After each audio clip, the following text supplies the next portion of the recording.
Hello, and welcome to the Hallway Wrestling Podcast. I'm your host, Kieran Brennan. With me, as always, my co-host.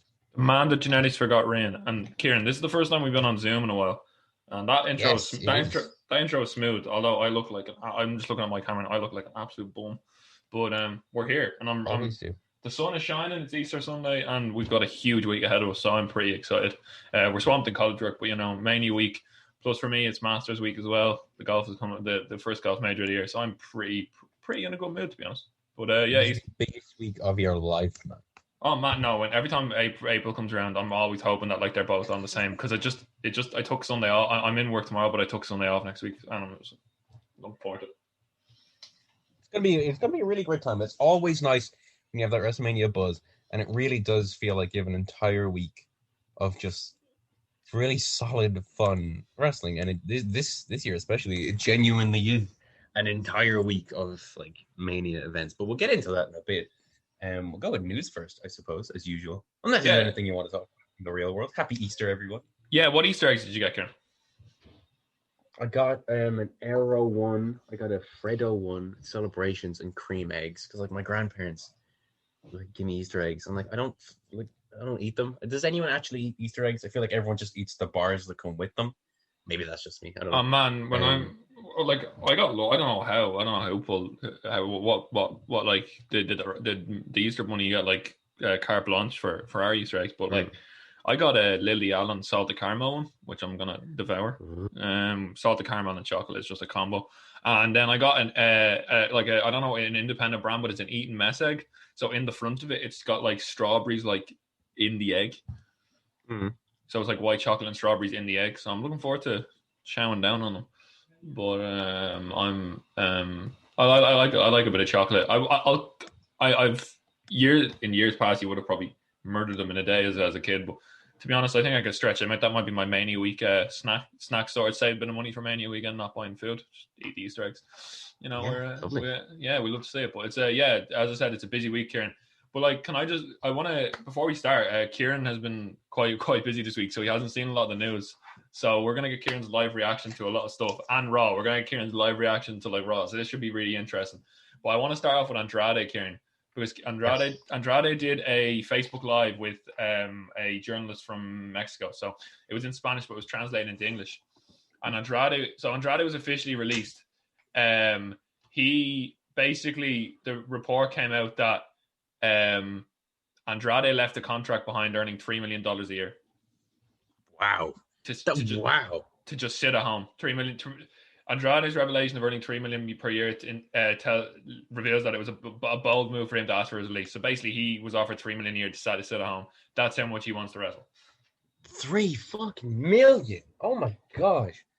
That's in like a stupid amount to pay someone who was in WWE. It's kind of a, maybe he was for the longest time, or has been for the longest time, a mid-carder, really. That's insane. Oh my gosh. Yeah, for a bit of comparison, Roman Reigns earns $5 million a year. Randy Orton earns for $4.5 million a year. AJ Styles and Seth Rollins make 3.6 and $3 million respectively. Wow. Charlotte Flair has $550K a year. Whoa! Charlotte Flair, your top woman who's been on like the main event of fucking every pay-per-view for the past 5 years, is earning $500,000 a year, and Andrade's earning $3 million a year. Yeah, this is what it seems, but that's a joke. That can't be true. Or maybe she's stuck to an old contract right now or something. Yeah, well, Riddle's earning $1.2 million over 3 years. Like, now, my guess is that they haven't revealed that it's like $3 million over 3 years, and he's earning $1 million a year, which is still insane. Yeah. But either way, like, that just shows. It's the same with FTR. FTR left a huge contract behind, reportedly, like huge. It just shows when you really want to wrestle that you'll do anything to get out of the contract. So yeah, that's the first bit of news this week. But I don't think it's the biggest news this week, Aaron, because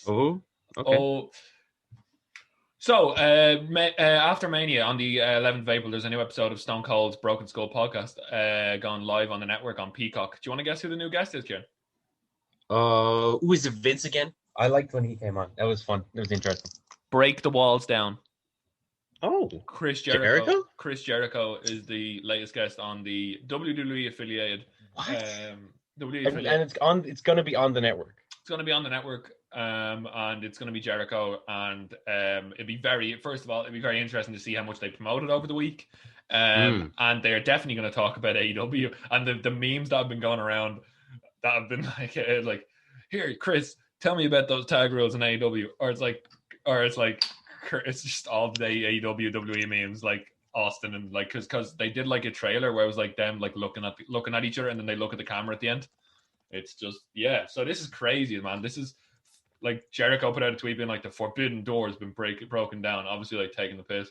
But this is going to be really interesting because, as I said, how much are they going to promote it, and what are the questions asked? Like, what are the questions going to be asked? Like, yeah, and that's really weird. I don't know how that was even organized. Will they bring up AEW? Do you think? What are your predictions? Will that be dropped at all? Will it be referenced at all, or is that going to be scrubbed from it?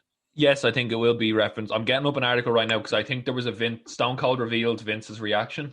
Vince reaction, Jericho pod. Usually Google just gives me the keywords. Jericho podcast.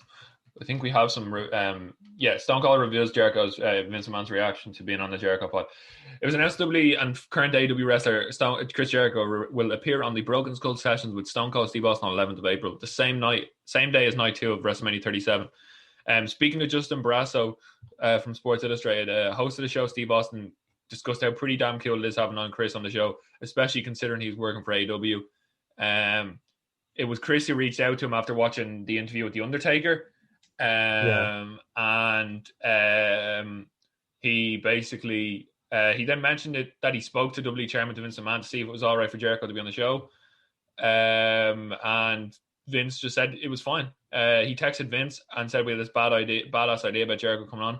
Vince goes, "It's cool, go ahead." But me and Vince don't always do well with phones and texts and all. So I text one more time, "Are you sure it's okay to have Chris Jericho on the show?" And Vince gave him the thumbs up. Wow. That's insane. That's crazy to me.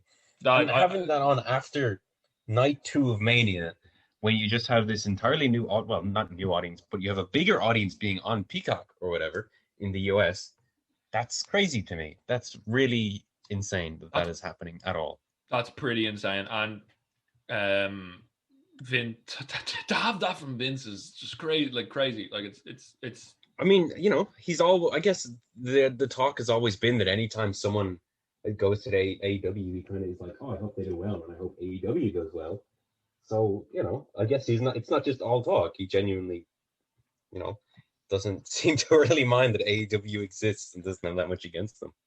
Yeah, maybe it's hard to read into it. It'll probably come out in future kind of. In the future, more about that. I don't think we should read too much into it. I don't think Vince will go any further than that. Of course, I think Tony Khan must have been pretty okay with it.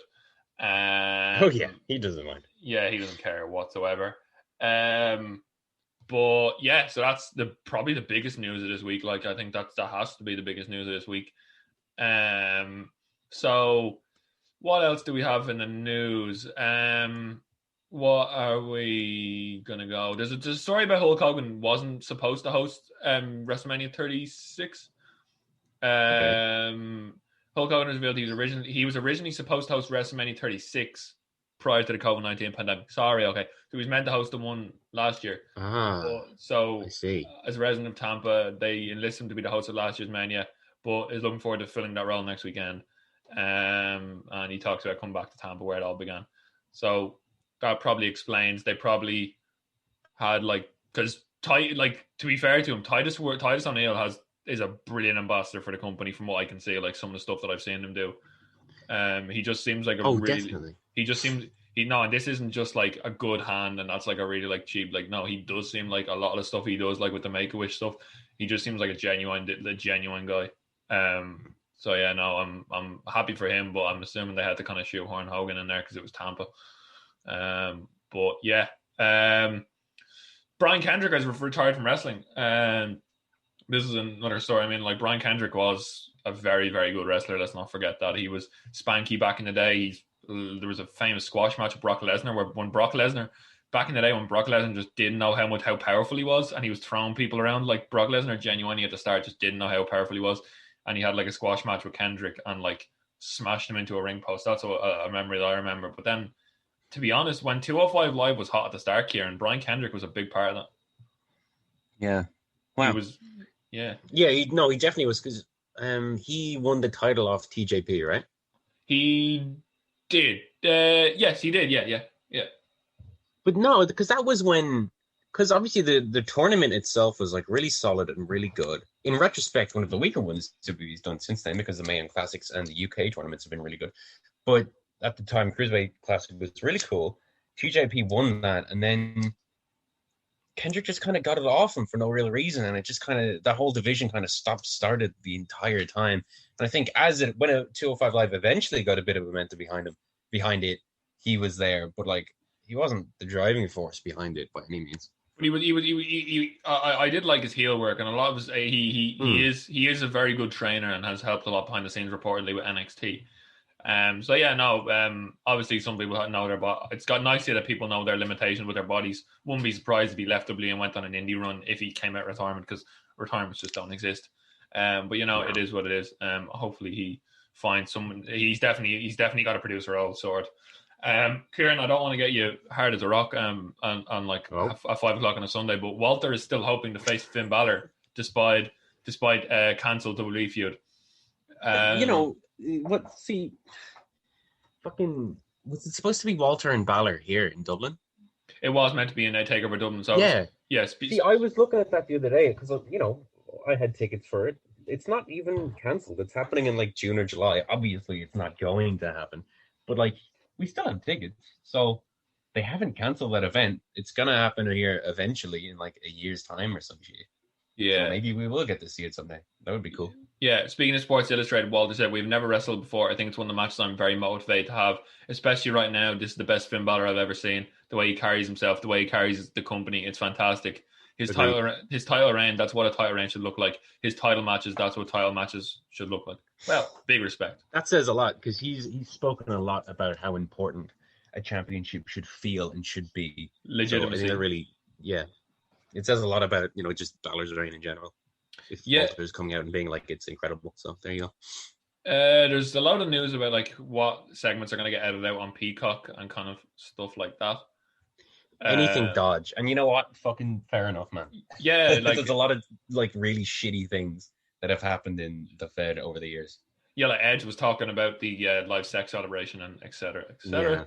Yeah. And you can find it on YouTube anyway, so it doesn't really matter if any of this stuff disappears. This is a huge bit of news. WrestleMania edition of SmackDown announced for April 9th. The April 9th of WWE SmackDown will be a special WrestleMania edition with the broadcast, complete with 2 unique matches and interviews with the Universal title match participants, as announced by Adam Pearce via WWE's Twitter. The 7th Andrade Giant Memorial Battle Royal has been announced for the show, and it will on a SmackDown, and it will feature 22 participants. This might be to clear the people out of the arena for COVID reasons, or it might just be to keep it to a concise show. Either way. So Akira Tozawa, Angel Garza, we're going to talk about it. Cedric Alexander and Shelton Benjamin are in here. They shouldn't be. Drew Gulak, Elias, Eric, Gran Metalik, Humberto Carrillo. I can't wait to see Humberto Carrillo in a WWE ring again, because he's gotten jacked since and I haven't seen him. I just want to see how he looked big on his social media, but maybe it might not, maybe filters or something. I want to see genuinely how big he looks in a ring. Jackson Riker, Jey Uso, that's probably my winner. Kalisto, King Corbin, Lindsay Dorado, Mace, Murphy, Mustafa Ali, Ricochet, Shelton Benjamin, Shinsuke Nakamura, Slapjack, T-Bar, and Tucker. There's some names in there that should never be anywhere near that match. Sad. No. Previous match winners, Also announced for the special edition of SmackDown will be a fatal 4-way for the SmackDown Tag Team titles. Ziggler and Rude will defend against Rey and Dominic, Chad Gable and Otis, and the Street Profits. Pretty much expected. I think we predicted this a long time ago. Yeah. I wouldn't be surprised if Rey and Dominic win and then do a split in the middle of summer. Give them the title and then have them do it. I don't know. We talked about that before. Also announced their interviews with Roman Reigns again, as well as Edge and Daniel Bryan. We'll get on to their happenings later. But yeah, so it seems like, if you want to get people hyped for Mania, having like a Mania edition of SmackDown isn't a bad, and if you want to condense the card, it's not a bad idea at all. No, not at all. And these aren't exactly matches that needed to be on a Mania card or anything, so. No. In other Mania news, Logan Paul has confirmed he's going to be in attendance at WWE WrestleMania 37. I thought he was very good in his role again on SmackDown. I really enjoyed it. And yeah, he might get involved in the match. He might just be backstage. It's name value. It's casual audience. Bring casual audience in. Roman Reigns has revealed that at Fastlane, the reason why he tapped against Daniel Bryan when the ref was down was because it was Morse code he was communicating with Paul Heyman through Morse code. I love that. I love that little kind of just heelish kind of comment. He was speaking to Ariel Helwani on the UFC podcast. He spoke a lot about The Rock and how he wants to face him too, but he also brought that up. Yeah. So, what else do we have? Oh yeah.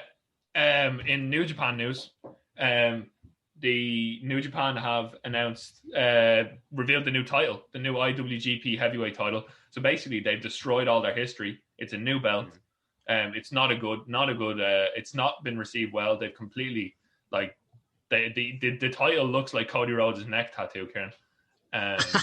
And they basically said that this is starting from clean. There's no history anymore. And this morning, Will Ospreay defeated Kota Ibushi to become the first ever IWGP World Heavyweight Heavyweight Champion. They combined the IC belts and the world titles. And now Will Ospreay, the controversial figure, is now the champion of the company.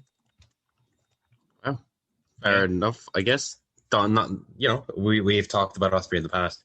We're not his biggest fans anymore, but hey. No, what can you do?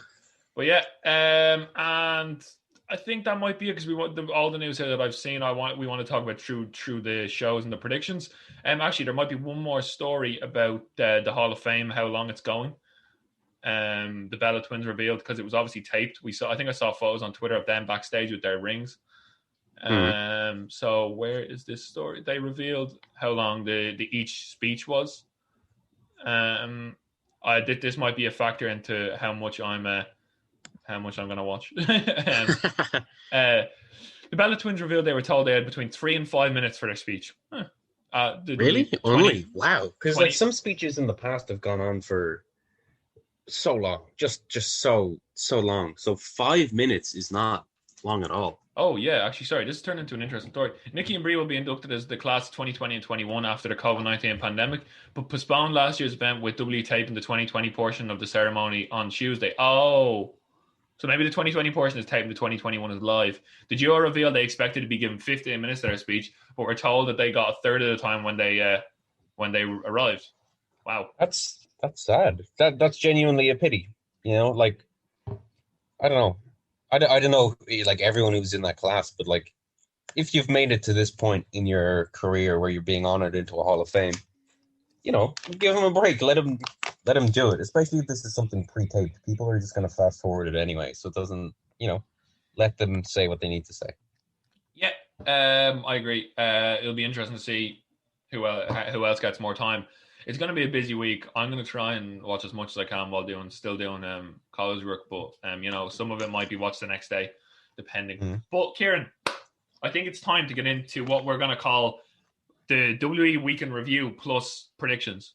So we're just going to go through what happened this week. There was one of the worst Raw episodes of all time. A good SmackDown episode and a good NXT episode. But we're going to go through all the things and give a bit of predictions for WrestleMania weekend. Yeah. Okay. We are. Where do you want to start? I think we're going to go through NXT UK Prelude, and then both nights of NXT Stand and Deliver, and then both nights of WrestleMania. That seems like a decent way to go about it. Although it's worth noting that I think the official order is the first night of NXT Stand and Deliver, then NXT UK Prelude, then NXT Stand and Deliver night 2. It's really weird. I don't know why they've done it like that. Anyway, all right, so there's only 4 matches, I believe, on NXT UK Prelude.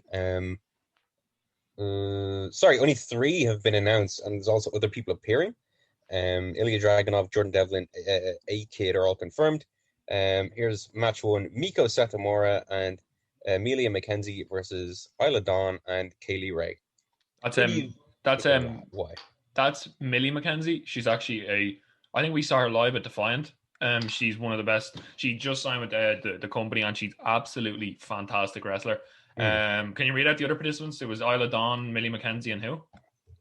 Miko Satomura. Oh, Miko Satomura is obviously one of the greatest women's wrestlers of all time, like the Japanese, like the godmother of Japanese wrestling who just signed with the company. Isla Dawn's not winning. She's got a new character. I'm not a big fan of NXT UK, but I follow it through Twitter. But I would guess Maiko Satomura would pin Isla Dawn here. Keep Millie McKenzie strong. She's fantastic, and she will be a champion one day. But I think Maiko Satomura's got to get that win after losing the title match when she first came. Yep, totally agreed. It just seems obvious. Are you writing these down, by the way? I will get them in my notes up. Yeah. Yeah, cool. Next we have the Heritage Cup Championship #1 contenders match. Noam Dar versus Tyler Bate, and I just assume that Tyler Bate will win this because he's Tyler Bate, and WWE love a bit of Tyler Bate every now and then. Yeah. Although he's never been pushed consistently, he's still great, and I do love him, and I would love to see him get more of a shot. Yeah. The Triple H on his media call this week for Mania Week announced that they want to defend the Heritage Cup over in America, like they want to bring it over and like defend it. And Tyler Bate might be the one to bring it over. I think Tyler Bate will win. Noam Dar just isn't interesting to me, so I'm going to go Tyler Bate here. Yeah, 100%. And then in our big main event, we have Walter versus Rampage Brown for the NXT UK Championship. I presume Walter will win this because, he's Walter. That's kind of his thing. And it wouldn't be too crazy for Rampage Brown to win because I think he's new in NXT UK, right? Yeah, he big debut. I've seen him on the Indies. He's a very good wrestler. He's been part of a few good feuds. What day is this on? Is this before or after? Is it before or after the Walter? Let me check. Stand and Deliver. It is. Is it It is the day after NXT Stand and Deliver his match against Ciampa. Okay, so it might be Ciampa who replaced. The title might not be on the line. Depending, we don't know yet. But I'm going with Walter as well. So we're even after those 3 matches. Yeah. Okay. So yeah, we don't have much to say on NXT UK Prelude. So let's go over to night 1 of Stand and Deliver. The NXT Women's Championship, Io Shirai versus Raquel Gonzalez. Who do you have and why? Main event, man. I'm really excited. They've I'd be very interested to see how they're going to get over Io being able to chop down Raquel, because obviously there's a huge size difference. But I think it makes sense to have Raquel Gonzalez win this one. Yeah, I'm going to go Raquel Gonzalez. I could see that. I think Io hasn't made too much of a splash in her championship run, even if she is a very good wrestler. But it would make sense if she just doesn't. So you're going Gonzalez as well. Yes. I just want to say, I want to touch on what happened this week with them too. So Io Shirai attacked Gonzalez backstage, but the #1 contender basically came out and just beat the crap out of her. Zoe Starks had like a singles match with Dakota Kai, really decent match. But sorry, it was Zoe Starks versus Raquel Gonzalez. So Gonzalez was having a warm-up match, and obviously Starks gave it a good effort, but it was to get Raquel Gonzalez over. Just Gonzalez just kept kicking out of everything. So it was basically like, how can we put this person down, kind of putting her over as an unbeatable force. Io Shirai, obviously, after being attacked, came down, but Gonzalez just beat the crap out of her again. And then Io Shirai went through a window later in the night. So Gonzalez is being put over as this crazy monster. And usually the person who is down on the go-home show usually wins, but I don't think this is the case. I think we might even get an elongated shock squash match here. I wouldn't be surprised, but, I don't know. That's not really NXT style, so I'd be surprised. Then again, this is a 2-night event. You'd want a bit of variety in those 2 nights. So are you on Raquel as well? Yes, Raquel.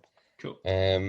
Next we have Leon Ruff versus Isaiah Swerve Scott versus Bronson Reed versus Cameron Grimes versus Dexter Lumis versus LA Knight in a gauntlet match for a North American title shot on night 2.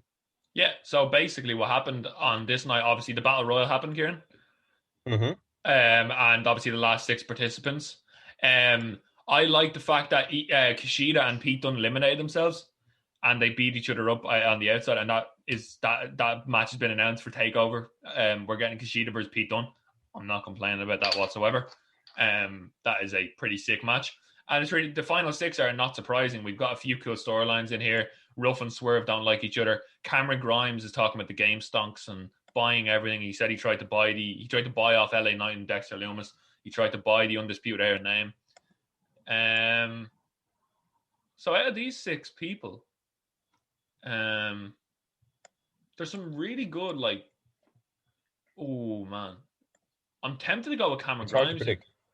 It's either Cameron Grimes or LA Knight, because I don't think Dexter Lumis... I was thinking it might be Dexter Lumis. I don't know why. No, because whoever wins is going to win the title off Gargano, I feel. Yeah, it'd be weird if they didn't, if there's so much build up to it. Yeah, let's just eliminate people. Ruff, if he goes after Gargano again, wouldn't make sense. Bronson Reed would be a very good one. Swerve, I just don't think... I think him and Ruff are going to eliminate each other. LA Knight is hot at the moment. Dexter Lumis he's already had a feud with them. Oh, man. Do they do heel versus... But then both people left would be heel versus heel. So, like, it'd lean me towards Bronson Reed. Where are you thinking of this thing? I'm going to... Because I genuinely have no idea, so I'm just going to say Cameron Grimes. That's what I'll go for. Okay. And...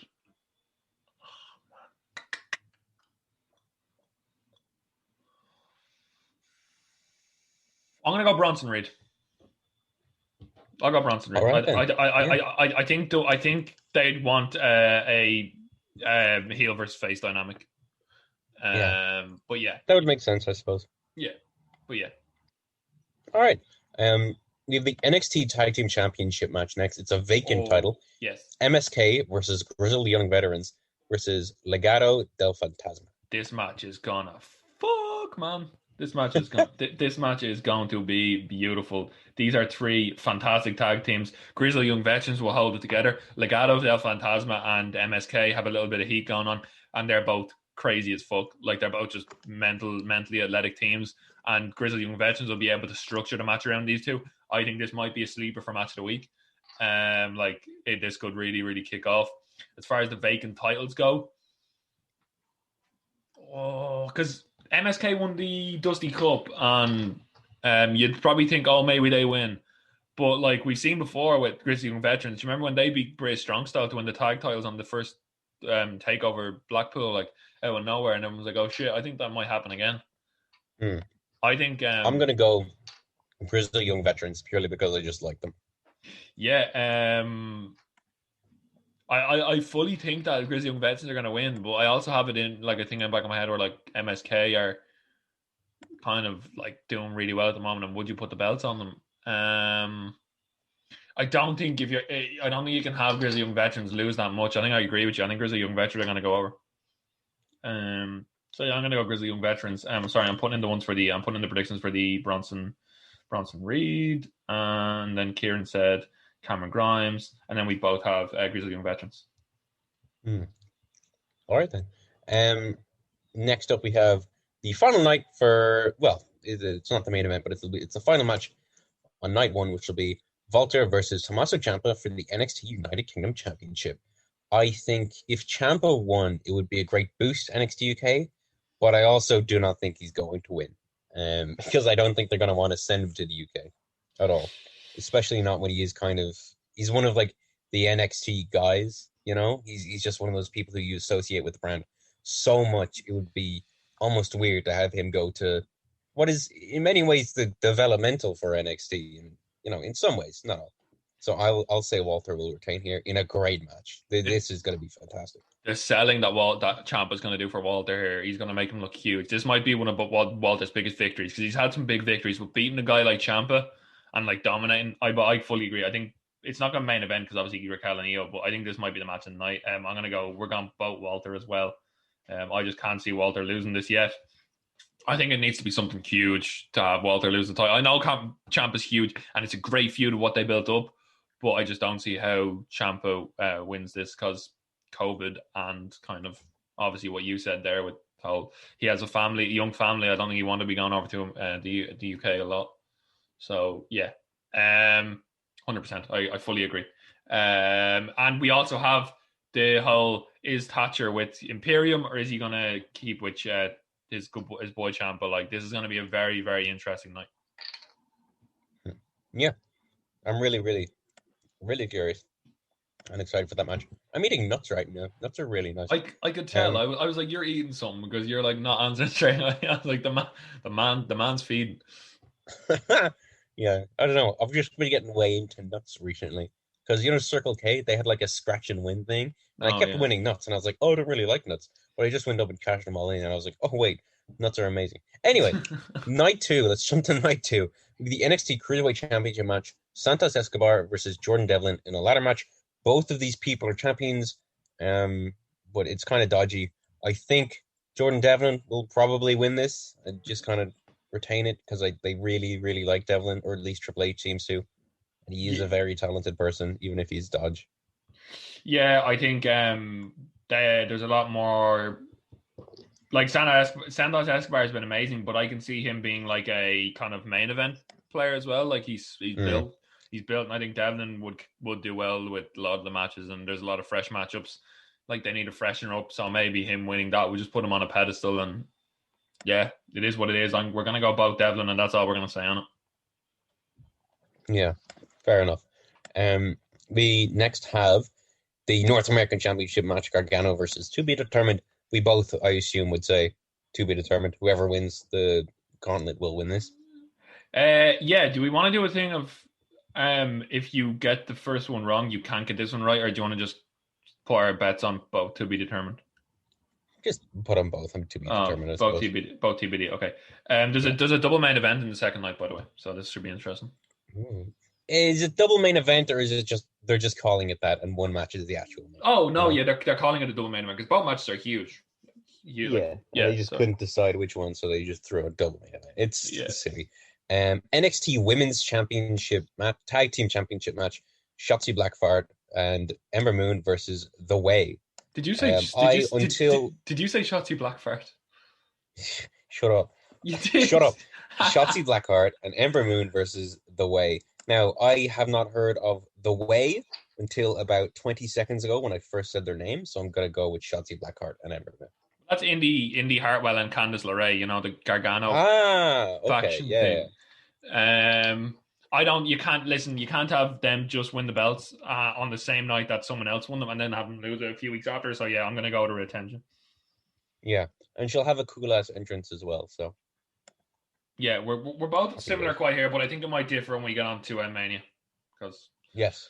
Then I assume in one of the main events, we have Adam Cole versus Kyle O'Reilly in an unsanctioned match, which is massive.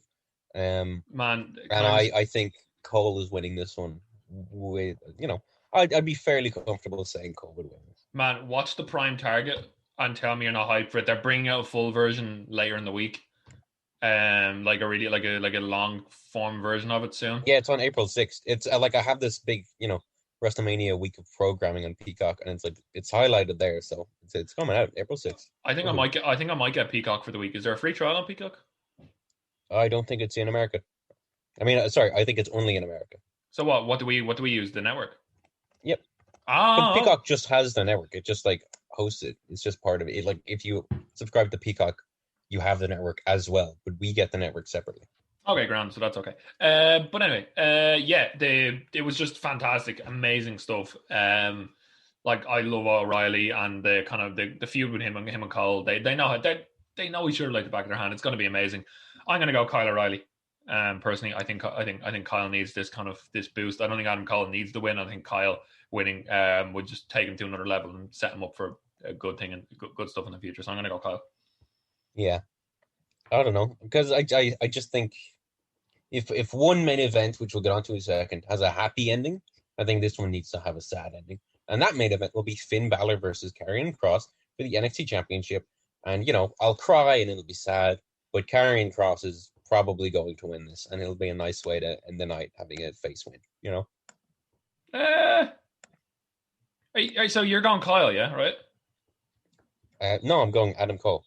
Okay, so you're going Adam Cole, and now we get on to the main event. So we'll be different on winners. Adam Cole, it auto-corrected to Adam Coke, and that is not true. But yeah, okay. Main event, Kieran, it's safe to say whoever doesn't win this one is gone to the main roster, and I'm going to go straight away and say Balor retains and Cross goes up to the main roster. Oh, wow. Big take. I totally disagree. There you Okay. go. Okay, so you're gonna go against your boy. I back my I boy. know, You're gonna I go know. against your boy. I just think it just makes sense. I don't know why they would give him another title opportunity after coming back if the intention wasn't to just have him win the title. It feels like they could just get away with building him up for a while instead, but they've just thrown him right back in here. And Balor's had the title for a long time. Yeah, and Kushida and Pete Dunne, Kieran. Oh yeah, that wasn't here. That's weird. That's been I don't know. announced for night 1, I think. Yeah. Pete Dunne, because I like Pete Dunne. Yeah, I'm gonna go with it's actually a 50-50 one. There was a take that I heard on somewhere. What about Pat McAfee helping Adam Cole win? That would have been an interesting angle to take on that one. Sure. Yeah. But I'm gonna go with Pete Dunne as well. Because I think as much as I love Kushida, I think they have more chips in the Pete Dunne basket. So yeah, that was our Takeover Stand Deliver predictions. We've differed on a few. The final 2 matches are going to be interesting now because we both differed on both of them. But yeah, that's going to be huge. I cannot wait. I'm hoping to just get a shitload of college work done so I can kind of enjoy my nights watching the wrestling. So hopefully that happens. But yeah, now it's time to get on to Mania, Kieran. And before we get on to the predictions, I want to talk you through Raw. We'll talk through SmackDown while we get the matches, but I want to talk you through Raw because there was segment after segment that was absolutely dirt, right? Okay. So, is this the right? This is the right episode. It is not. We've done it again. 6 days ago. There we go. Where are we? Because this just deserves to be just absolutely pummeled, because it was just really, really sad. I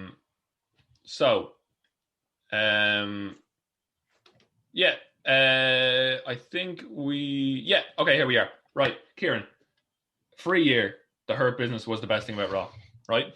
Like they were fantastic. Sure. Yeah. They were fantastic. Like they carried it. The lads in the suits, MVP was great. Bobby Lashley looked really great. Cedric and Shelton were just machines in tag matches. Like they had so many good tag matches. So the Hurt Business come to the ring for the promo. And Lashley said he's going to give a title match to anyone who takes out McIntyre. And basically, I am on the right night. Yeah, I am, because it's 29th of March. Yeah.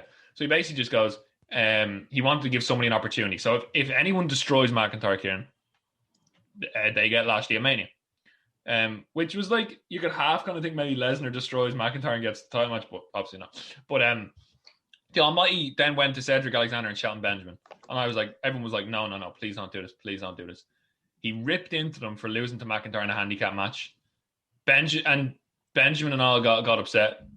Benjamin shoved MVP and Lashley destroyed them. The Hurt Business have broken up the week before WrestleMania. They've broken up the Hurt Business the week before Mania. Benjamin and Alexander left the ring, and Lashley and MVP watching the ring. And Lashley was really angry. Like, seriously? Like, you break up one of your biggest factions that are involved in your main event feud the week before, and now they're in the Battle Royal on Friday. Like, fuck it. Fuck me. That is terrible. It's odd. It's very, to me, just narratively, that kind of sets up Lashley losing in an interesting way. And I think it's an interesting story. I also think, I don't know, maybe it was the Hurt Business's time. I don't totally hate that, they're gone. I do. But I also don't think they should be in the Battle Royale. I think that's stupid, but I don't know. Yeah, I think weird. Hopefully they can continue. I just really liked them, to be honest, and they were really liked, and they carried a lot of Raw for a long time when Raw was pretty dirt. If we're being brutally honest, like, it wasn't. Raw was not exactly the kind of the best thing in the world, and the Hurt Business were one of the best parts about it. I'm going to try and Kieran, while I try and reconnect my laptop, there it is, reconnected. Riddle cut a promo with Asuka, and halfway through just said, "I forgot my lines," and walked on. That's fucking funny. He cut a promo and literally halfway through goes, "Yeah, forgot my lines. Sorry, bye-bye," and walked on. Wow, that's weird. That's terrible. Surely, I don't know. Who was he cutting with Oscar? Yeah, he was talking. He was talking about like bringing a product, one of those like product pitches again. So then, Sheamus beat Riddle in a non-title match, so that's setting up them at Mania. Yeah, I'm not too complaining. I like seeing Sheamus do well. Did you see the video of Sheamus and Cesaro after Sheamus' match at Fastlane on Twitter? I did. That was nice. Oh, it was so wholesome, and Abyss was there as well. Next up, here we go. Exhibit F of how bad Raw was. Shane McMahon and Braun Strowman, Kieran. First of all, I want to read between the lines here, Kieran, because WWE are all about this kind of don't be a bully campaign and kind of the Make-A-Wish stuff, and like they deal with a lot of kids with like learning disabilities and stuff like that, correct? Mm-hmm. So to have Shane McMahon come out on a segment with Elias and Jackson Riker before a match that Jackson Riker and Strowman had, to say he had some groundbreaking information and showed a report card from Strowman in 5th grade with like poor grades and just kept calling him stupid. Now, like, I know it's wrestling, but this just seems like bad taste and a bit like it's terrible in the first place. It shouldn't really happen in the first place. But when you read between the lines, it's like, why the hell are you doing this? It's a bit cheap and it's a bit terrible as well. Braun Strowman's music now has more train sound effects, and I have a feeling there might be a giant train at Mania. Ooh.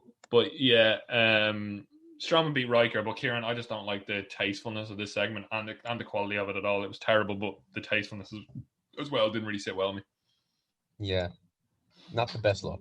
But no. And then Shane O'Mac bailed after Strowman like beat the crap out of everyone, and the Strowman said that WrestleMania bout would be a steel cage match.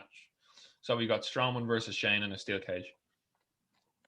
Yeah. I think it's fair to say it's probably the most anticipated match in Mania history. I think that's a fair statement. I can't believe you said that with straight face. Fuck you. Jesus Christ. What? You don't think it is? No? No, it's like I will definitely be going to get a beer and then pretending to have a shit during this match.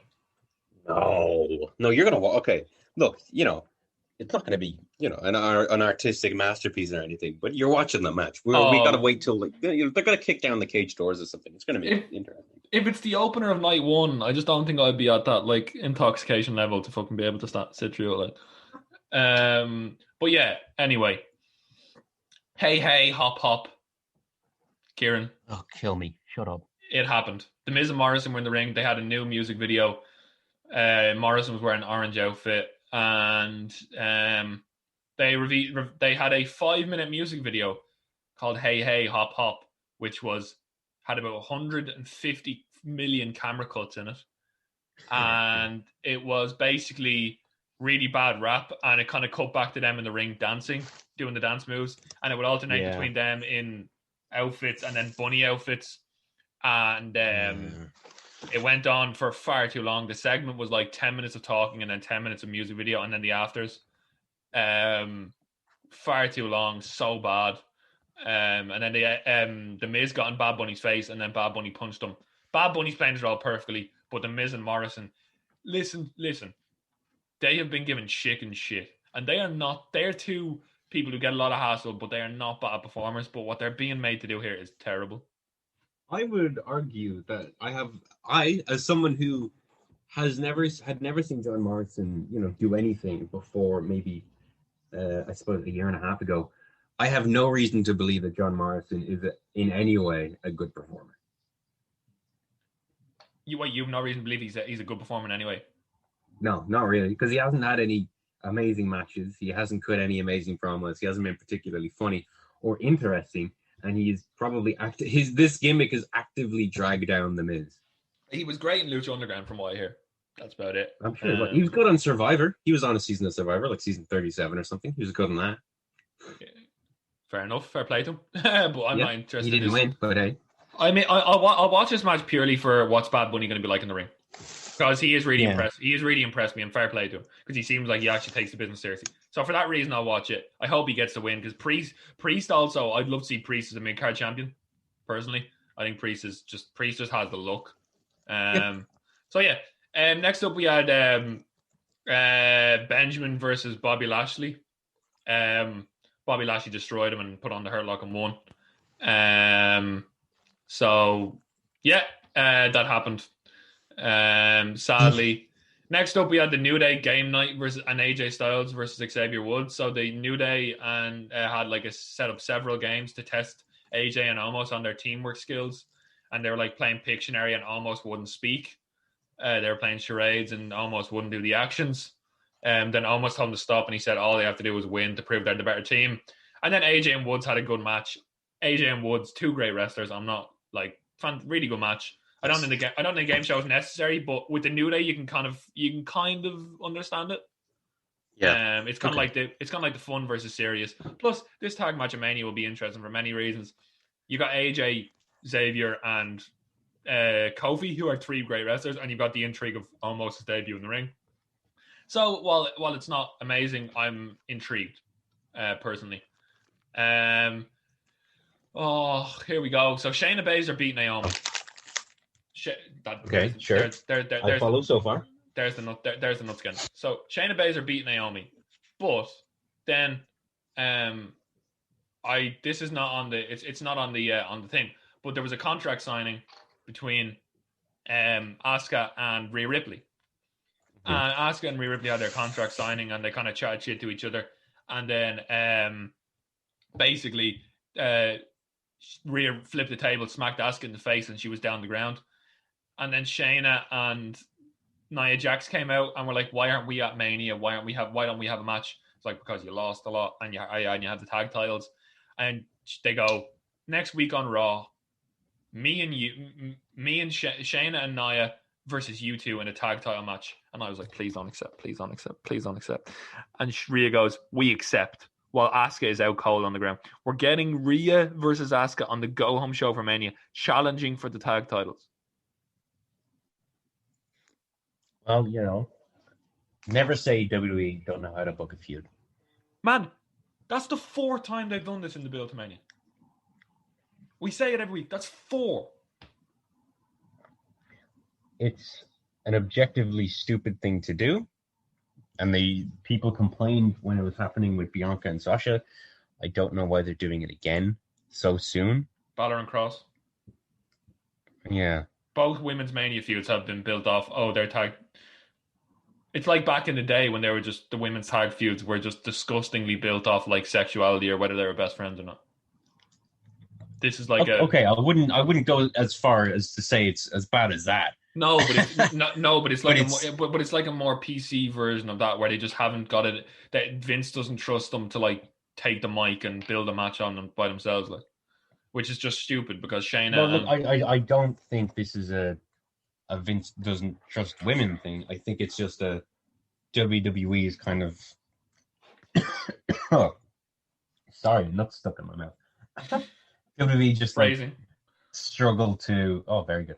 Struggle to book feuds in a really interesting way when they're doing 10 at the same time. Like, because, they have given women's feuds, and they do a decent job with them, and they've given them plenty of time to develop and be great. It's just that they suck right now. And I guess the Rhea and Asuka one didn't have any story going into it, apart from you are not ready for Asuka. So I don't know. Maybe they're just trying to fill time. Stupid. I don't think it's a women's issue. I think it's a WWE issue, though. Yeah, and Kieran, main event time. Did you think it could get any worse? Do you think it could get any? Do you think it could get any worse? So McIntyre fought Ricochet because McIntyre went. You know the way they said, like, if anyone takes out McIntyre, you can get a championship match. Sure. McIntyre went into the locker room, was like, anyone want to fight me? Anyone gonna try and take me out? Go on, try. And he just beat up a lot of people. Then Ricochet said, you know me, man, I'm game for a fight. So main event, Ricochet and McIntyre had a decent match, Mustafa. What was it? Ricochet was in the position for a 630. Sorry, McIntyre was in the position for a 630. Ricochet missed it. Claymore won. Mustafa Ali then attacked McIntyre, but McIntyre dared him to have a match. They had a match. Claymore, he won. But then he called out Lashley and said, like, finish me off yourself. Lashley came out and they started brawling. And guess who came out? from SmackDown, King Corbin. King Corbin came out and attacked McIntyre with Lashley and helped Lashley apply the Hurt Lock, and the show ended with Corbin and Lashley. The show ended with Corbin and Lashley standing tall over his Mania opponent. The only way this could have been good is if they took the King title off Corbin and turned him back into like Lone Wolf Baron Corbin, or have him like attack last year and like get the King Corbin thing away from him. But the fact that King Corbin from SmackDown came out and attacked McIntyre and helped Lashley was just... You know what this is, Rain? This is long-term storytelling. Oh, do you remember? Everyone knows the infamous like Lashley, King Corbin, and McIntyre teams, and now we're finally getting the payoff. Were they called the Dogs of War, if I'm not wrong? I don't know if McIntyre was on that version of the team. They were, because I know there was a couple different iterations of like a King Corbin versus Roman Reigns team. There was Elias, Shane. It was Shane McMahon's mid-card vortex, like. There was Dogs of War, I think they were called, to be honest. I'm pretty positive on that. Like loosely called the Dogs of War, which is just terrible. So yeah, Kieran, listening to that, how bad was that episode, man? Yeah. Oh man, that sounds horrific. I'm glad I didn't watch it. I'm still excited for Mania though. Yeah, so I think we should go through the Mania matches, and we'll talk about SmackDown when we get to those matches, because SmackDown was very, very good, but we're going to try and combine the two. It's Mania season. Kieran, take us through night one, and I'll try and get these predictions down without making any spelling errors. Yes, we'll do Areno. All right, night one. Sasha Banks versus Bianca Belair for the WWE SmackDown Women's Championship. This is obviously going to be Bianca, and if it's not, I will scream. Oh, I hope you do. You need to record that. I think me and Kieran are both gonna be. Are you gonna watch this live, or are you gonna be watching this post? I most likely will watch it live. I think. So if we're live, I'm not gonna confirm. No. So if but I most likely will. If we're live tweeting it, Kieran will scream on Twitter. But yeah, we will confirm what we're doing closer to the time. But most likely we might record a night one review on the Sunday as our regular episode, and then we'll on the Sunday morning and release like Sunday afternoon and release that, and then we'll record and Takeover. We'll review Takeover and Mania night one, and then night two on the Monday, I'd say, to be released on the Tuesday probably. But we'll see. But yeah, I think Bianca has to win. It's literally fallen down the totem pole in terms of feuds that have been built well, sadly. But hopefully Bianca wins and we get a really feel good moment in the Thunderdome. Oh, sorry, it's not Thunderdome. In the Tampa Bay Stadium, the Raymond James Stadium, in front of all those fans. Hopefully. Yeah, too right. I think this match is going to be great. I really do. I'm really, really looking forward to it. Like more than I probably thought I would.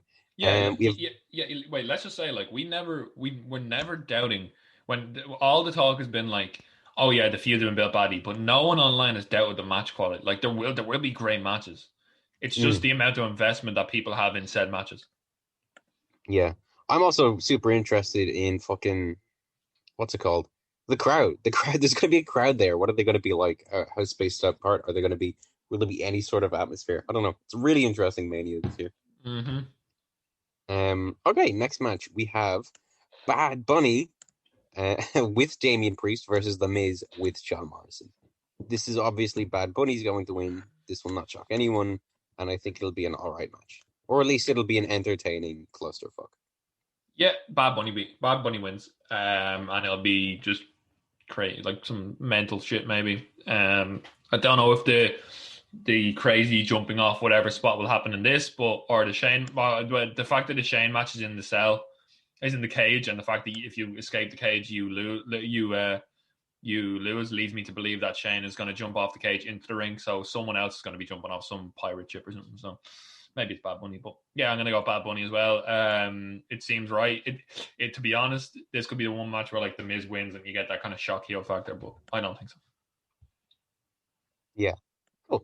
We have Cesaro versus Seth Rollins. One of those, like, you know, there's no real stakes to this match, but it's been built decently enough that people want to see it.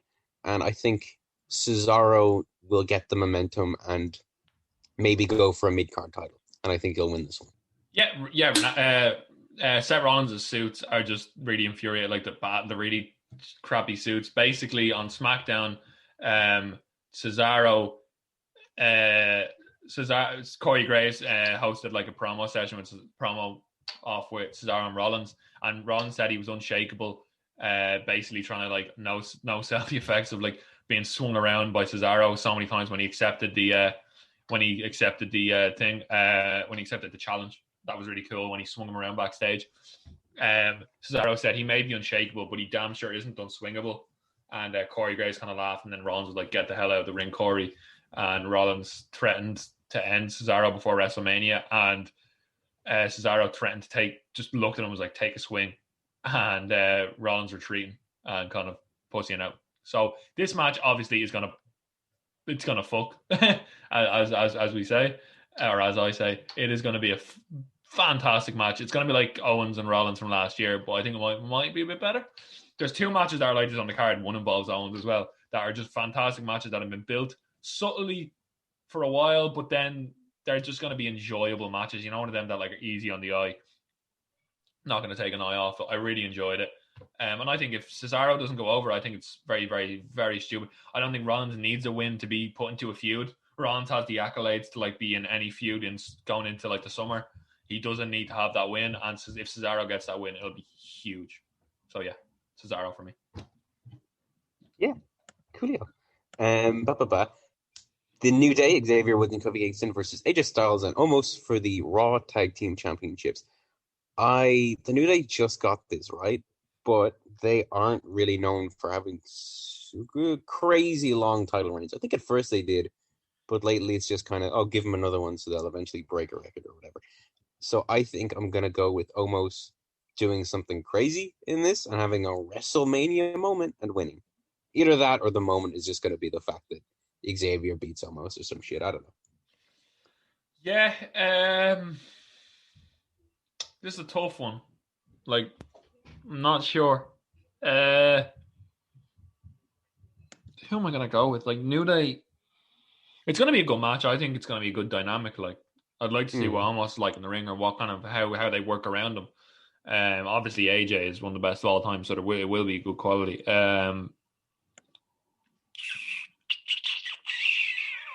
I'd like to see like AJ hit the phenomenal forearm, like springing off almost his shoulders. That'd be cool. Yeah, that could be fun. Something like that, like something different, like if they can do it. I'm gonna go New Day. I'm gonna go New Day to retain, just to kind of separate us a little bit. But actually, no, I can't here. Honestly, I genuinely can't see Omos and Styles. I can't see Omos and Styles not winning here.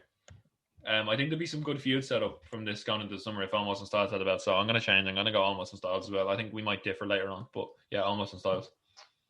All right, coolio. Next up, we have Braun Strowman versus Shane McMahon in a steel cage match. And oh my fuck, Braun Strowman better win this match. And he definitely will. It would be so insane if he didn't. So, yes. Yeah, you know also, what I think they might kick down the cage door at some point, but who knows? Yeah, you know what happens, Kieran. When the bully is a bully, he's got to get his comeuppance at some point. And no better place to get the comeuppance at the grandest stage of them all, WrestleMania. So yeah, Braun Strowman wins. Yes, coolio. Very, very, yeah. I don't know. I'm kind of looking forward to that match purely because I think it'll be a fun match. Then presumably in the main event spot will be Bobby Lashley versus Drew McIntyre for the WWE Championship.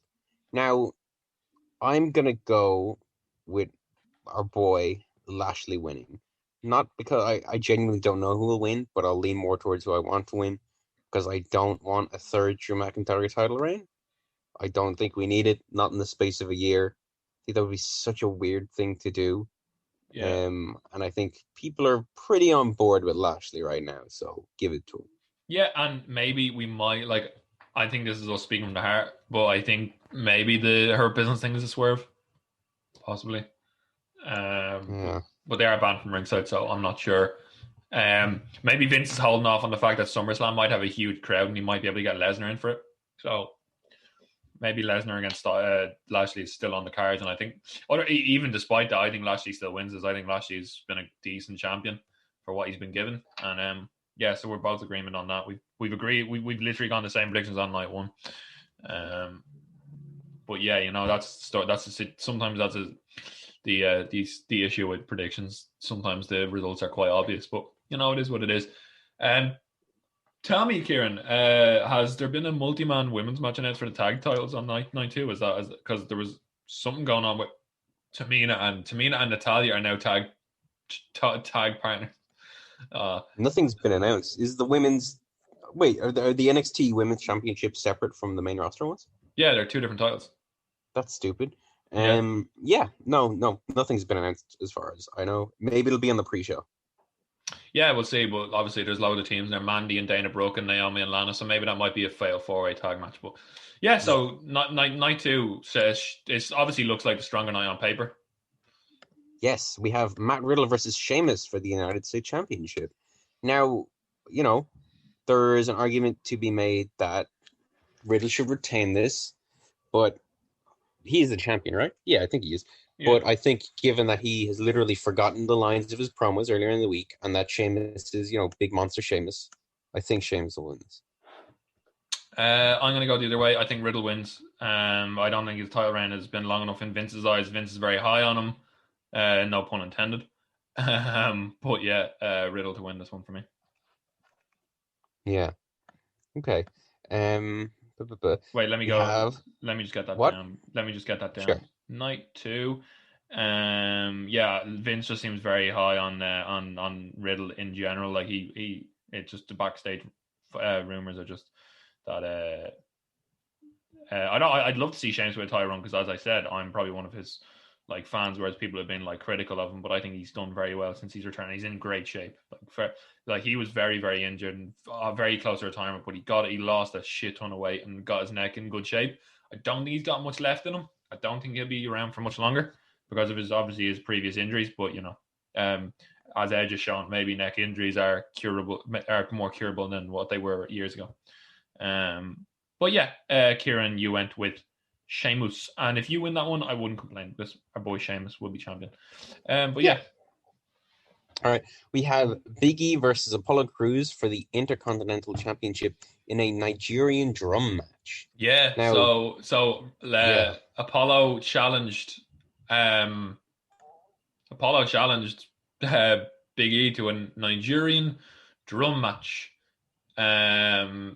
Because why not? I don't know what this is going to be like. I genuinely am very, very confused. But yeah. Okay. What do you think, Kieran? It's his stipulation. It's Apollo's stipulation, so I assume he will win because he will have home advantage or some shit like that. Although I do like Big E. I think Big E's a champion right now, right? Yeah. I wouldn't be surprised if he drops this and then, goes up and fights for the main event championship, because that was kind of the rumor for a while. It was going to be Big E versus Roman Reigns. So yeah, no, I can see Apollo winning this, going on a decent run because his gimmick seems to be mostly liked. And it's, it seems to have gotten mostly positive reception. So go for it. Fuck it. Apollo to win. Oh man, this is another 50-51 just because I don't know. It feels like it'd be a good match because they're both good, but the stuff at Fastlane really turned me off. At the double pin and stuff, basically the botch. It's just interesting for the sake of a Nigerian drum match. What's that going to be like? Is it just going to be a street fight, but you have drums in it and stuff like that? And someone's definitely got a drum put over their head. That thing where oh, that's funny. The way a guitar gets smashed over your head and you're wearing it like a necklace. It's going to be like that. Or I think I remember there was a match a few years ago where Shane McMahon got a drum put on him, or Sheamus. Symphony Destruction, blah blah blah. But I'm gonna go Big E to retain here. I don't think they're gonna put the title on Apollo. I don't know why. This just seems like. I think I'm gonna go with Big E to win. Yeah, I don't know. I just feel like he has a new gimmick. It's a gimmick that has gotten a bit of publicity, so fuck it, give it to him. Anyway, we have Kevin Owens versus Sami Zayn with Logan Paul, which, celebrity involvement, especially Logan Paul. automatically means Sami Zayn is definitely going to win this. This will be a really good match, I think, with only minimal like bullshit from Logan Paul. Yeah. So what I'm happened? curious to see what he does. So what happened? So what happened was there was the red carpet premiere of his conspiracy theory thing, and like they like talked about like the flat Earth, and Sammy was like, "Nah, there's not a flat Earth," and so they had the kind of the Logan Paul was like taken aback by the overzealousness of the of Zayn, and like basically like Logan was like, "This guy's a bit mad." And Kevin Owens came out and stunned him. Oh yeah, Logan Paul was like breaking the Zayn, being like the trailer wasn't very good, and he was like he talked to Kevin Owens and he knew that Sammy had become very delusional. So Owens came out of nowhere, dropped Zayn with a stunner, and was like, if you don't, I want the old Sammy back. If I'm not gonna get it, you're gonna like I'm gonna beat you out of it at Mania. And Zayn, and then Owens backstage said he can stun anyone at any time. Zayn attacked him out of nowhere backstage and was like, I'll see you at WrestleMania. So crazy Zayn against Owens trying to get his friend back from being an absolute lunatic. I like it, and they're both like, if you watch their match from back in the day, this is going to be a cracker. I think as far as a winner goes, depends where whatever side Logan Paul picks is who's going to win. Like, because Logan could just kind of see the side of Sammy, like see the light at the end of the day after a while. So yeah, I think I agree with you. I think Sammy might win. I think Sammy's going to win this one. Sammy will win this one, yeah. So yeah, we both go with Sami Zayn. I think this might be one of my favorite matches of the weekend in terms of main roster stuff because I like both these lads a lot, and I just like the way they developed this Sami Zayn character. It's something. It just shows his kind of versatility. Because you remember when he was that just baby face that everyone loved. This is turning it on. Like and he's never done something like this in his career. So to turn it on and have this kind of crazy.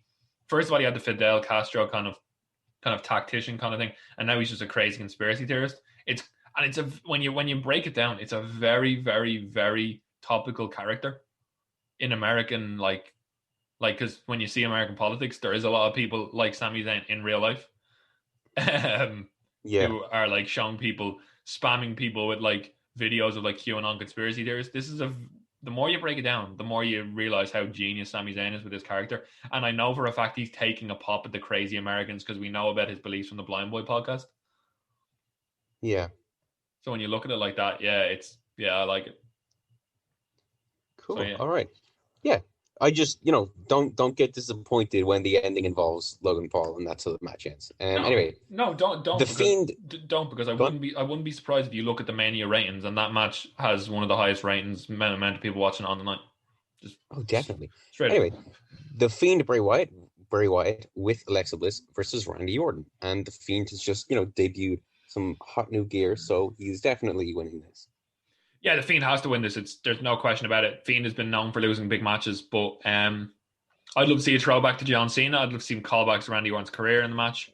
There's going to be some spooky shit going on. I don't know how far they're going to go, but in terms of my mic just fell. In terms of straight up, the Fiend has to win, and if he doesn't, it'll be a travesty. Randy Orton doesn't need a win ever, and no, 100%. I agree with you there, Kieran. Fiend all the way.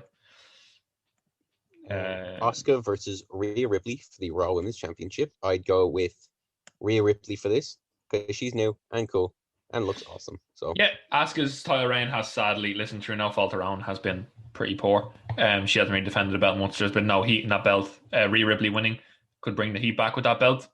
Some really cool new fuses she could have. I'd love to see her like Naomi come back and have a singles run, have a match with her. I think Rhea Ripley's promos are so intense she can talk any match into being a really good, intense match. So, I'm going to go Rhea as well. I agree.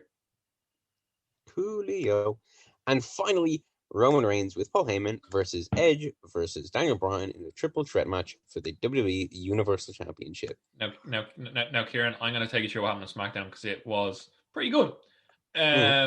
So, Edge, looking absolutely maniac, looking absolute maniac, came out and said, he said, thanks Daniel for awakening the Rated R superstar, the guy who does whatever he has to do to win. He says their opponents don't understand the ramifications of what they've done, nor does Adam Pearce. He admitted to snapping, to waking the hell up. He is a Hall of Famer, an ultimate opportunist, and the radar superstar. And he is what they aspire to be. And he ended the promo, smacked the mic down the ground, and headed up the ramp. And then in the main event, we had another installment in the Jey Uso Daniel Bryan feud with a street fight. And basically, so Edge joined the commentary team. And Uso smacked Daniel Bryan with a steel chair. There was a lot of really good stuff. Daniel Bryan caught Uso in the S-Log and tapped him out. And then he rolled out of the ring and attacked Edge, stunning him with a knee. And then this was like Bryan Danielson levels, Kieran. He just smacked Roman Reigns into the ring post. Sorry, he smacked Edge into the ring post like 6 times. Smashed his head into the ring post like 6 times. Intense. He ran up the ramp, caught Reigns with a knee, and then put him in the S-Log and like just wrenched on it. This was like the Daniel Bryan ROH of old, the like intense maniac that would beat the shit out of everyone and do anything he could to win the match. And he just beat the crap out of them, and then the yes chants piped in, ended the show. Yeah. So this is going to be exciting, man. This is going to be a really good match. No matter how bad people think, how clouded they think the build has been by adding Daniel Bryan, I think this is great. I'm really looking forward to it. Edge has not been like, his return hasn't been amazing, but this kind of turned to like being the ultimate opportunist is great. I still think there's legs in this Roman title reign. I have a feeling he's going to retain, but I think this is going to have so many moments where we think each of these people are going to win. Yeah, I don't know. I just You want to say Daniel Bryan, don't you? You really want to say Daniel Bryan? I really do. I'm gonna say Daniel Bryan, and I know it's wrong or whatever, but I don't care. Daniel Bryan to win this in a big shock thing. This is one of his it's not one of his last manias, but it's his last full-time run, so fuck it, make the most out of it. Proper yes chance. They have the crowds back in the building. This is definitely my most anticipated match of the entire week. I don't know. It's like one of my favorite wrestlers, Daniel Bryan, with one of my favorite gimmicks, Roman Reigns, and that wild card of Edge in the middle of just like, wow, okay, what's he doing here? So I don't know. I'm really curious, and I'll say Bryan. Because you know what? Maybe he'll win. Maybe Edge will take the pin. Because it's not like Edge will get damaged by losing. Yeah. I would be happy either way. It's gonna be a really, really interesting weekend, to say the least. It might not be the best Mania in terms of quality ever, but you know, we might be surprised. Well, I hope you're enjoying the show so far, whatever it may be, a weekly podcast, an interview, a collab, maybe a Project Dits special like it's coming up soon. But before we go on, I want to tell you about our sponsor. It's a bit crazy, but support for today's show is brought to you by Manscaped, the best in below-the-waist grooming. Manscaped offers precision engineered tools for your family jewels. They are trusted by over 2 million men worldwide. Join the movement for all the below-your-waist grooming needs. They're fantastic. And they just launched in Ireland, Kieran. How cool is that? Like, that we are kind of one of the first to kind of get our hands on the products when they've just launched in Ireland. It's the coolest, and we've wanted them here for a long time, to be fair. You hear about them all over the world. Every podcast is sponsored by them, and we finally got to try out their products. Yeah, and they are fantastic. They're nothing short of fantastic. So you can be one of the first men in Ireland. Me and Kieran are lucky to be part of that group, and you guys can join us. We will give, as of course, we will give you the code at the end. But yeah, I mean, below the waist grooming is something that's like kind of known, but no one talks about it, but it's known to be very difficult with conventional razors. You get a lot of issues when you're using conventional razor down there because it's not like shaving your face. It's very, very different. And Manscaped has basically revolutionized that and fixed that. I've had issues with conventional razors, and it's great to have this easy below the waist trimming tool. So they've redesigned their electric trimmer, Kieran, as if they couldn't get better. They've just released the new and improved Lawnmower 3.0, and I got my hand, and we both have our hands on it, and it is fantastic in every way. The grip is fantastic. The razor is fantastic, isn't it?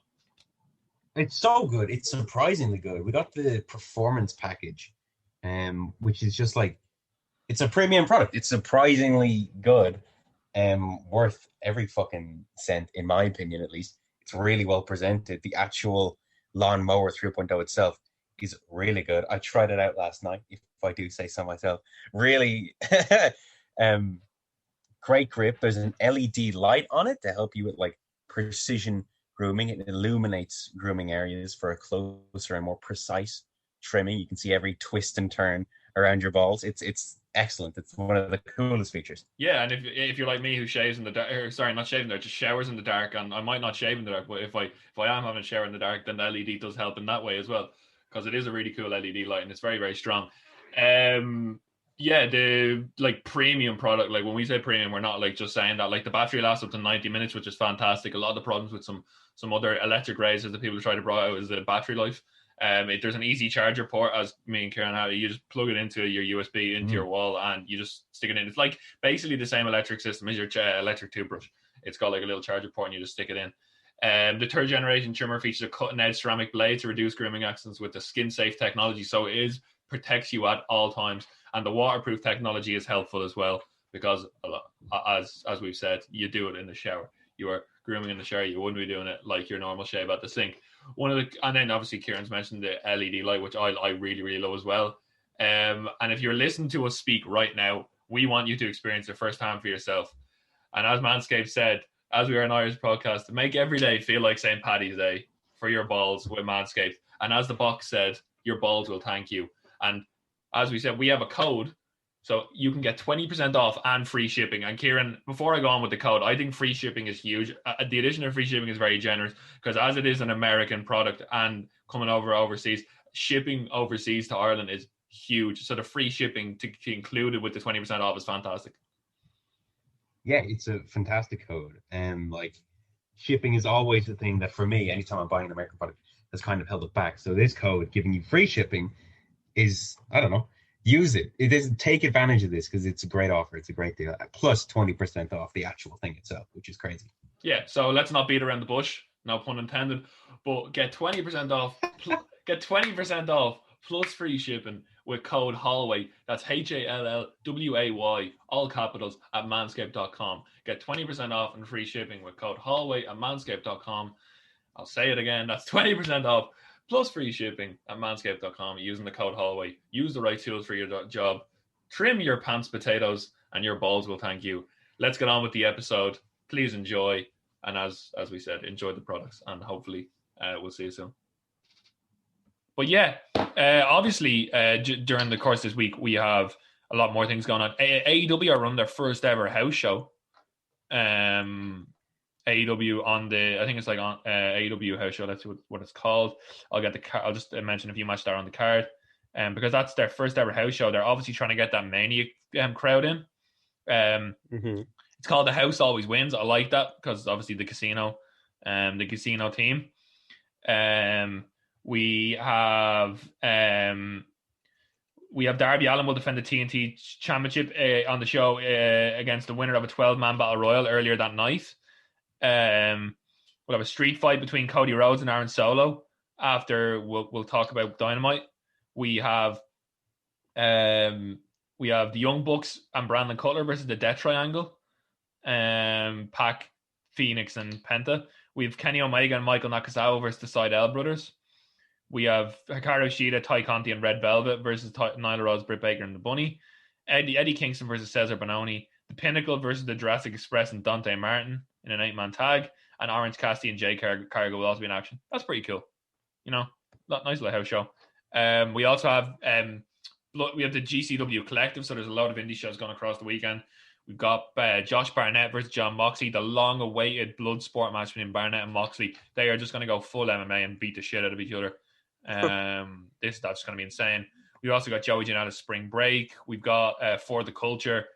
We've got just so many matches. And yeah, there's a lot of, check out your indie. All the Collective is on Fight. So if you want to buy that, that's where that is. There's some, I'll pick and choose what I watch. I probably won't buy it all. It's quite expensive.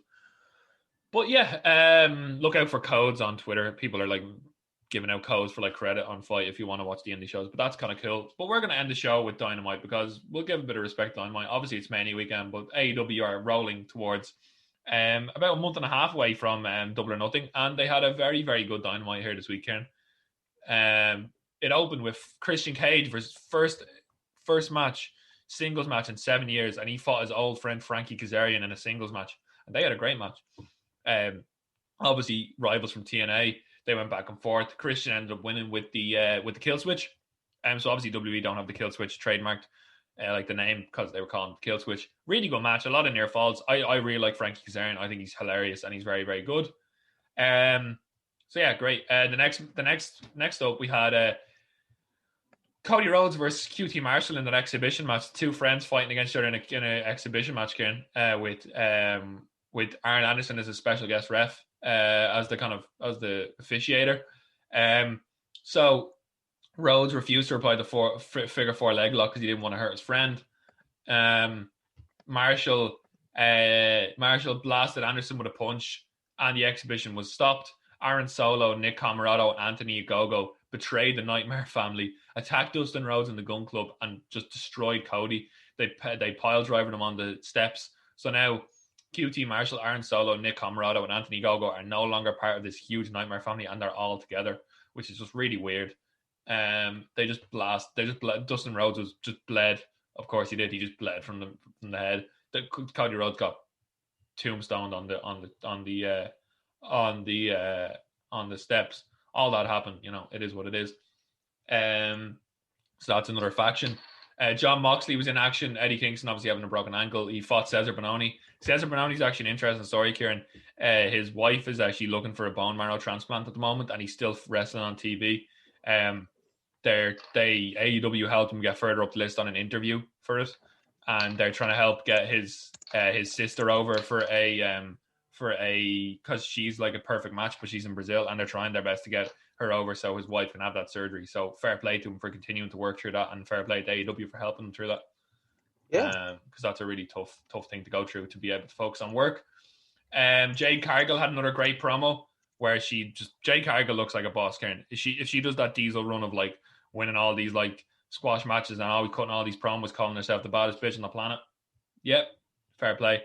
John Moxley put Cesar Bononi to sleep with the sleeper, keeping Moxley hot. And then we had the biggest angle of the week, Kieran. Listen to this. So MJF and the Pinnacle, the new faction, were in the locker room, and MJF was like, "We got a new personal tailor. This is my gift to you." And we got an interior designer to redecorate the Inner Circle's crappy old locker room. And MJF goes, "We're going to go in here and get rid of this crappy." And he opens the door, and guess who's behind the door? Jericho, Sammy Guevara, and Santana and Ortiz are standing there. And Jericho just stares at MJF, and MJF just goes, "We got to leave, guys. We got to go." And he goes, and they go and open the door, and Jake Hager's there on the other door. So they're ambushed. And Jake Hager smacks MJF in the face, and a brawl ensues, and they just go mental. They beat the crap out of each other all over the place. Sammy Guevara knees Sean Spears straight in the mouth and smashes him into a door. They fight outside, and Cash Wheeler goes straight into an ice bucket from Santana and Ortiz. All of a sudden, you cut around, there's blood all over Santana and Ortiz. Dax Harwood's head is cut open to fuck. There's blood everywhere, like legitimately bladed open. There's blood all over Santana's top. There was blood all over his knuckles from punching him in the head. Then we cut back to the locker room, and MJF and Jericho are brought in. Jericho sticks MJF's head in the toilet and flushes it, and then smashes him through the vending machine. Glass flies everywhere. They beat the crap out of them. They take down the Pinnacle sign off the wall, put the Inner Circle thing back on, drag MJF out, chuck him out, and like get out and pour alcohol over him. It's like, "This is our locker room, bitch." And and yeah, so and Jericho goes, "The worst is yet to come." So Kieran, I'm gonna say it now. It is what it is. When you hate a character, they do well. But Jericho, this big face turn for the Inner Circle with Guevara and Santana and Ortiz finally got a bit of fire left. The matches that we could potentially have between FTR and Santana and Ortiz, I'm well in for this. This is fantastic. You're back on Jericho, man.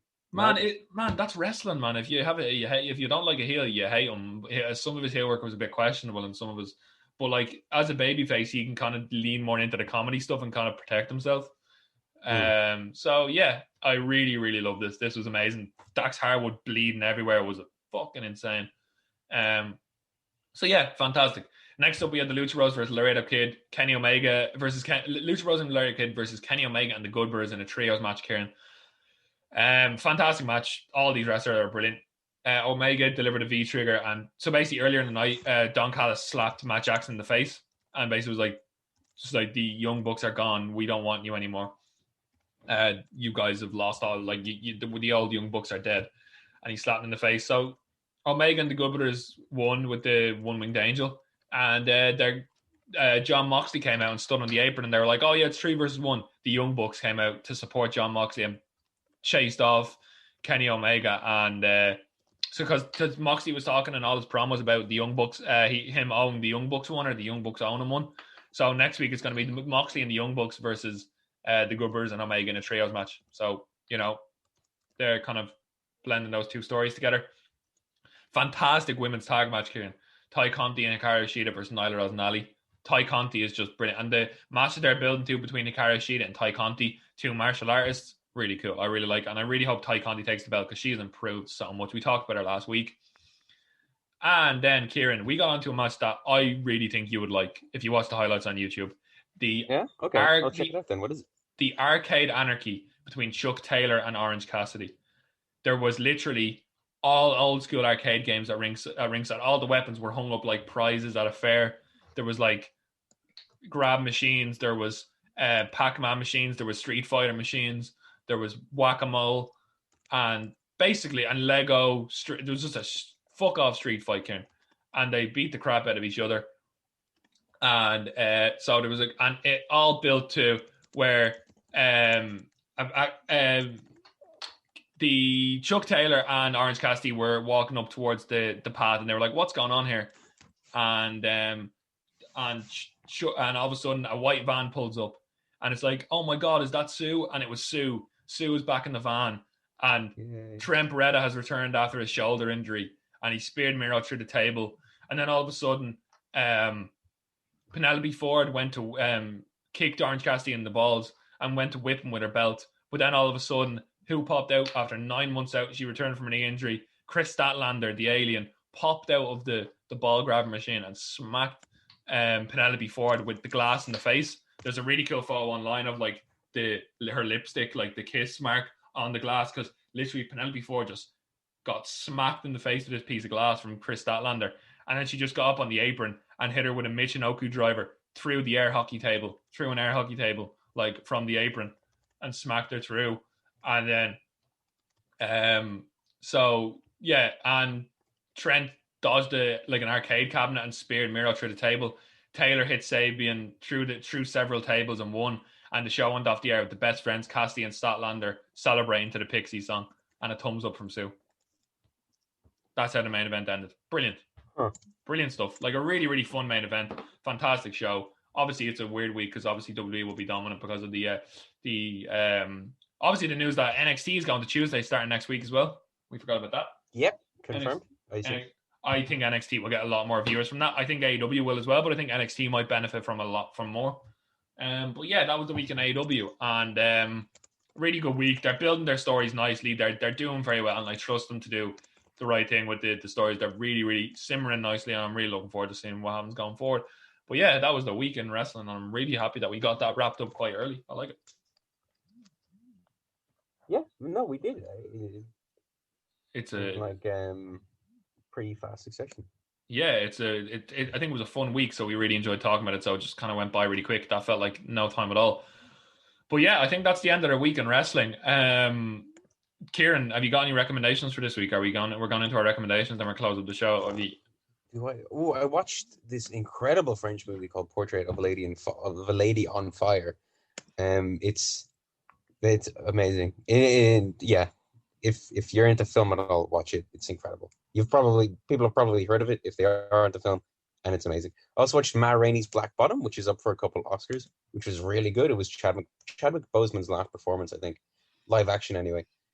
He's excellent in it. He deserves whatever he gets. And Ed Wood, which was about the director Ed Wood in Hollywood, which is also really great. So there you go. Those 3 films. Give them a watch. Sounds good. Have I got anything for this week? I'd say, we debuted the pilot episode of Good People Doing Good Shit with the Ringsiders. Big exclusive news and that. And it was just a really heartwarming chat. The next one is out next Friday with Tom Foolery gang from DCUFM. I'm really looking forward to it. I'm going to be taking part in a 12-hour I'm going to be on one slot of a 12-hour radio 2-hour radio stream for in aid of the Rise Foundation, which is supporting the families of people who have suffered from alcohol and substance abuse. So I'll put the link in here if you can donate a couple of quid to it. We're going to be doing a 12-hour. Our slot is DCUFM does countdown, so we're going to be doing them 8 out of 10 cats does countdown style, and then we also have a 24-hour live stream coming up at the end of this month, where we will be doing DCUFM does hot. We'll be doing DCU does hot ones, so we'll be taking part in like a hot one style. Kind of, we're going to be eating spicy food and answering questions. I just bought the hottest sauce from Hot Ones. Actually, that's one thing that I wanted to bring up. It got delivered to me the other day. I got the hottest sauce from Hot Ones, and it is evil. It's frightening how spicy it is. It's like, it's super scary. So yeah, just donate to the Rise Foundation if you have any spare change. And that's probably my only plug. I've listened to a few podcasts. Go listen to the Clayton Long's podcast, Cloncast. There's so many good episodes up there. He's a wrestler, and a professional wrestler and skateboarder, and he had me on the other night, and we had a really good chat about just life in general, and it was really cool. So other than that, I've been quite busy. I haven't really watched much TV, but I just suggest go donate to the Rise Foundation because people need it most. But yeah, that's all I have. Cool. But yeah, so enjoy WrestleMania weekend. We will be covering it as much as we can. Hopefully we get to do our review on Saturday and then our review on Monday of night 2. We will keep you posted, obviously, on the Twitter, but support us and check out everything. And yeah, thanks to Manscaped for sponsoring the podcast again as well, as always. Yes, Manscaped, code Hallway, use it. Okay, code Hallway for 20% off. Come on. Coolio. Fucking, all right, well, I've been your host, Kieran Brennan. With me is always my co-host. The man that genetics forgot rain. Enjoy Mania weekend, people, and have a good week. Yeah, exactly. As you say at the end of every episode, enjoy Mania weekend and happy Easter. Hop, hop. Hey, hop, hop.